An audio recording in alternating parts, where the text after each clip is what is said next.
So I want to talk a little bit about the negotiations. So we're now hearing that the White House is talking with Senator Manchin, Senator Sinema. The White House is also talking with the progressives and moderates. And so now we're getting somewhere. Now we're finding out the details when it comes to what they want to leave in this second infrastructure bill and what they want to take out of the second infrastructure bill. And so that's what we're going to discuss today. But first off, on this channel, we talk about news that matters. If that sounds like something interesting to you, please subscribe to the channel and hit that little bell notification. That way you'll get notified anytime we put out a video. And like always, if you see my name and a picture in the comment section, make sure you also see a check mark next to my name. That check mark signifies that it's me. If you do not see that check mark, it's not me. It's someone trying to impersonate me. Okay, so right now, the White House is playing a big role. They are in there and they're really starting to negotiate with these different lawmakers. And this is good news because this means that hopefully we're getting closer to some type of a blueprint, so we'll know exactly what's in this second infrastructure bill. Because we knew what was in the second infrastructure bill about a month ago, but a lot has changed, and we're going to go over exactly what we've been hearing about when it comes to the changes that's being made to the second infrastructure bill. So let's go ahead. I want to just switch over to my illustration here. Now, I used this same illustration a month ago. Okay, so all I'm doing right now is I'm going to update the different where we stand when it comes to some of these different issues here.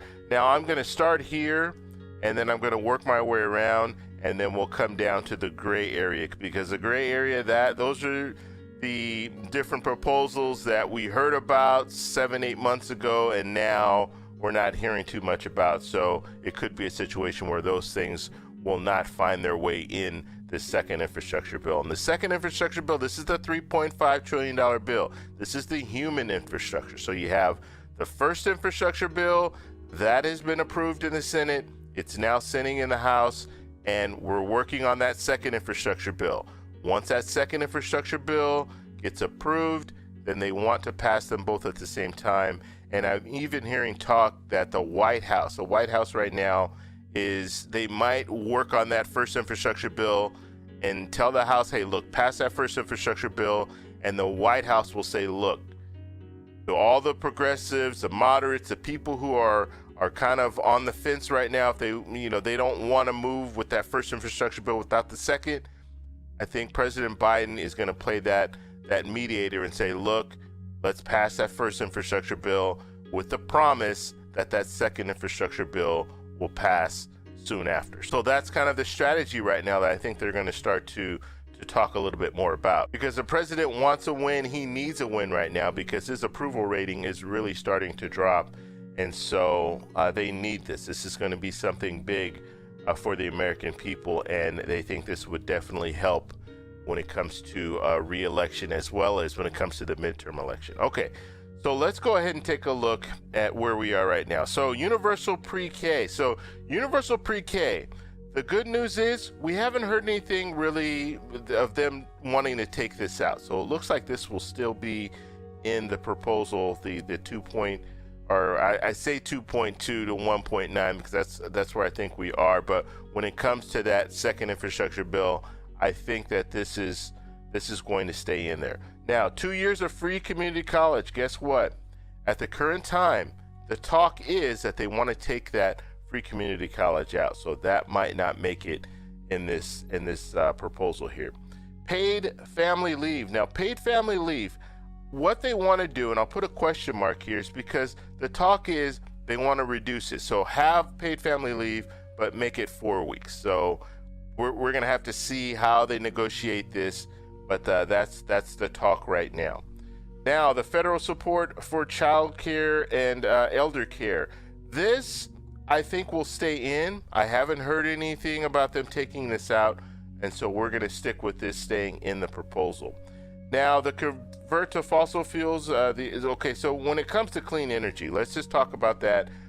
I'm putting a question mark here because when it comes to clean energy, you have Senator Manchin who has some reservations about this. And so this might be a situation where they're going to have to negotiate some of this stuff out when it comes to clean energy. So So we're going to have to see where they go with that. The extended child tax credit, we are going to we're going to put a question mark there too. And so I just realized that you guys were off the screen, you couldn't see the illustration here, but when it comes to the child tax credit, it looks like they want to make it more targeted. They do want to means test it, and this is coming from Senator Manchin. Okay, now let's move forward here, and I just left this on here because this was talked about 2 months ago. Okay, so we're hearing about the $600 to $1,000 Medicare voucher proposal. It actually wasn't even 2 months ago, it was like a month ago. And so let's hope that this is still in there. I'm going to put a check mark because I haven't heard them say anything about this not being in the proposal. So we'll keep it. We'll keep a check mark there. Now, Senator Manchin, we know Senator Manchin is looking at a top line of $1.5 trillion. We know the White House right now, they're looking at a top line of between 1.9 trillion to 2.2 trillion. So that's what we're looking at when it comes to that. Now, some of the things that are not being talked about and haven't been talked about for a while, the first thing are the monthly payments, okay? So this is a big one. I know a lot of people wanted the stimulus payments, the monthly stimulus payments. Progressives were talking about this 7-8 months ago, but you do not hear progressives talking about this anymore, and so that is really not a good sign when it comes to that. Same thing when it comes to a forced stimulus check. When it comes to a forced stimulus check, progressives 7-8 months ago, they were talking a lot about this. They were sending letters to the president. At the current time, you do not hear that talk. So it's probably not going to be in this proposal. Now, looking at when it comes to a raise, a $200 raise for Social Security. Now, this was talked about. We had Senator Elizabeth Warren talking about this during the election year in 2020. And we also heard President Biden mention this as well when he was running for president. Now, you're not hearing about that anymore. That doesn't mean that it will never happen, but I do not see this being in this proposal that they're talking about right now. Okay, and you have to understand this too. They're cutting a lot. Okay, they're cutting down from 3.5 trillion to maybe a 2.2 or 1.9 trillion. And so that means they're taking from the proposal. They're not adding to the proposal. And so if we haven't heard anything about these different proposals, then that means that they're probably not going to find their way in the 2.2 trillion. We'll just take the top line, $2.2 trillion bill. They're not going to be in there because they're at this point now, they're pulling away. They're not adding to. Okay, now these two things, they've been talked about in the past, and I don't know if they'll be in this proposal. I don't know if they're going to be in the second infrastructure bill, but I think that they will find their way into another reconciliation bill. Maybe the reconciliation bill, if they work on one in 2022, which they have the ability to do another bill in 2022, maybe they will find their way in that bill. And we're talking about the Supplemental Security Income Restoration Act, which we've heard some lawmakers talk about, as well as Social Security. They want to increase it to 100% of the poverty level. So both of these will increase to 100% of the poverty level. And so we'll have to see what they do with that. But I think that it'll probably be something, a standalone in 2022. So that's what we're looking at. And as you can see, when I zoom out here, a lot of the stuff that we were looking at before when it comes to this second infrastructure bill, a lot of this stuff is either questionable or it's not going to be in this proposal. And so we're going to have to follow it, see where it goes. But when it comes down to it, they're making a lot of changes. So the plan is for October 31st for them to have this all done. Okay, so they'll know exactly what's in the second infrastructure bill, and hopefully they'll be able to vote on the first infrastructure bill, vote on the second infrastructure bill, get it to the president's desk. Now, if they can't come to a blueprint of the second infrastructure bill, or if they can't put this on paper and actually vote on the second infrastructure bill by the end of the month, I think what we'll start seeing is we're going to start seeing President Biden coming out saying, look, you have to take my word on this. Let's pass that first infrastructure bill so we can get those jobs to the American people, and then we will work on that second infrastructure bill. We already have it on paper. We know what's in there. We just need a little bit more time to get everything together and then move forward. So that's what I think we're looking at when it comes to that second infrastructure bill. And this is very, very crucial. And I've had people ask me, why are you talking about this? We just want to find out. When it's done, let me know, kind of attitude.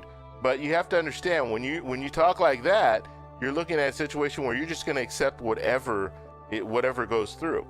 And we do have power as constituents to contact our congresspeople. So it's good to know what they're discussing.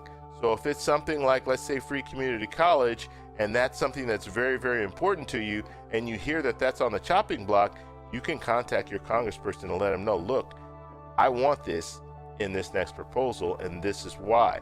And if a lot of people are doing that, guess what? Some of these politicians are going to look at that and say, you know what? We're going to have to rethink this whole free community college, and I think we need to add it back into the proposal. So that's why it's important to follow these proposals as they go along, because if you just wait and say, well, just let me know when it's done, well, when it's done, it's done. When it's voted on, it's voted on. When the president signs it, it becomes law, and that would be a situation where you could miss out on some of the things that you're really interested in. So if you guys have any questions, post them down below. If you like this video, please give me a thumbs up. Please subscribe for more, and I'll talk to you in the next one.